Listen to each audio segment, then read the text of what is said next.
Hi, and welcome to Project Delivery Insights. Today we're talking about project planning, how we can use the process itself to be able to develop a plan for the project and look at some of the key steps that we can utilize.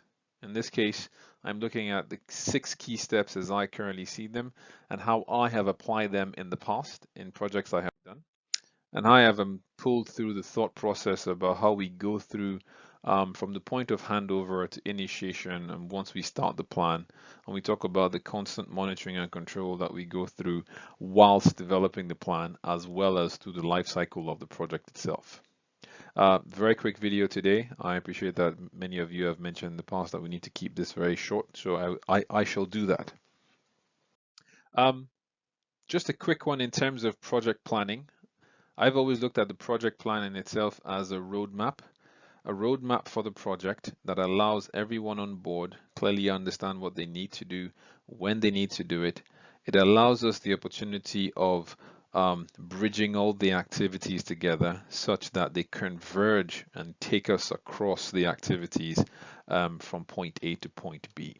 The imagery of a bridge there primarily just signifies the fact that we're on a journey, we're on a course, and we're all trying very hard to be able to get to a destination. As I've said, the project planning process itself provides that path for the project where they understand what they need to do. It provides that bridge from where we are and where we need to go. The whole team obviously is driven and they understand the efforts they need to make in terms of achieving the planning process.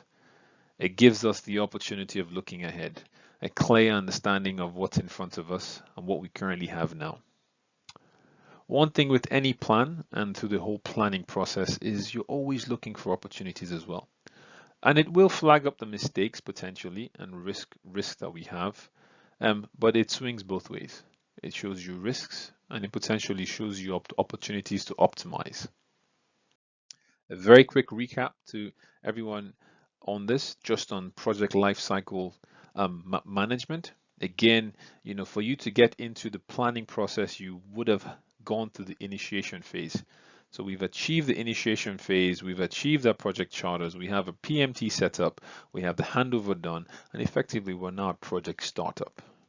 Planning phase, a lot of work is expected in the planning phase, where you're looking at your deliverables, you're looking at convergence plans, your WBS, your critical path, you're looking at documentation such as your project management documentation, and all the associated policies that you need to consider whilst at that very early phase.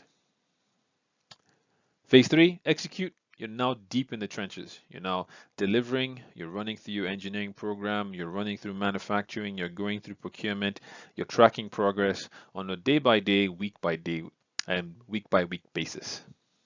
Monitoring and control, key thing. Where are we currently? What are we in terms of plan versus actual? What is the budget looking like? Do we need to recover? Are there any variances? And lastly, closure. Project analysis, lessons learned, project reports, as-built documentation. Now we move into 6 key steps in project planning. A visual, this is effectively, you can pause this at any one point in time and pick from what I've put down as keynotes for you to consider. It's not exhaustive, but considerations for yourselves. So if we look at step 1, where we consider the project scope review. You've handed over, the project has been handed over to you.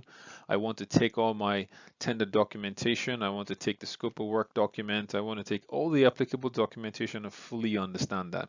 I want to look at my deliverables. I need to look at documentations, understand my contracts, and look at the policies and procedures that we need to consider. What am I supposed to develop and what should I abide by? Step 2, think of your activities.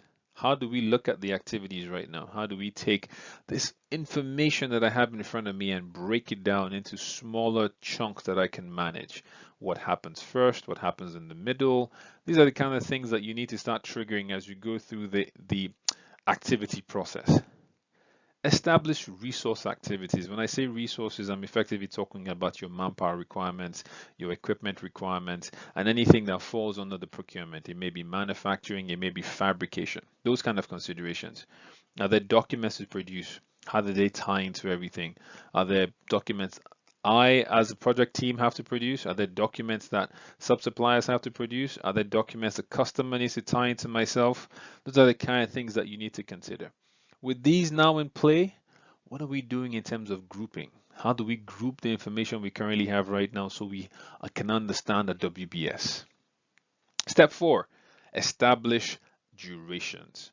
So now the information is in front of me. I've been able to look at the sequencing as I understand it.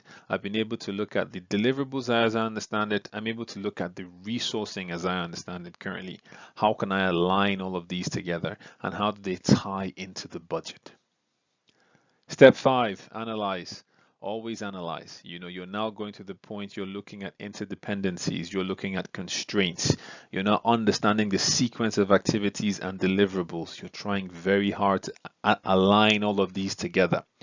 Once you have that, then you understand where the start positions are, where the stop positions are. You can look at constraints, you can look at float, you can look at early starts, you can look at late finishes, you can look at all the milestones associated with that. Test, test, test. Run scenarios with your team. Look at the plan itself. Test the plan constantly. And finally, very important, it's important that you constantly monitor. You need to be able to look at your planned activities versus your actual. Are you currently on budget? What is your forecast looking at? Where are you from an ETC point of view? Where are you from an EAC point of view? What are you looking at present day snapshot position? Are my SPIs in line with my expectations? Are my CPIs in line with my expectations? These are the kind of things that you're constantly monitoring through the life cycle of the project. So the planning process, as much as it's one phase, you've got to consider it as well as part of the monitoring and control process. Well, that's it from me today. Very sweet and short. Again, you can pause the video at any one point in time to be able to take snapshots of this right now. And I hope this has brought some benefit to you and to others. Thank you very much.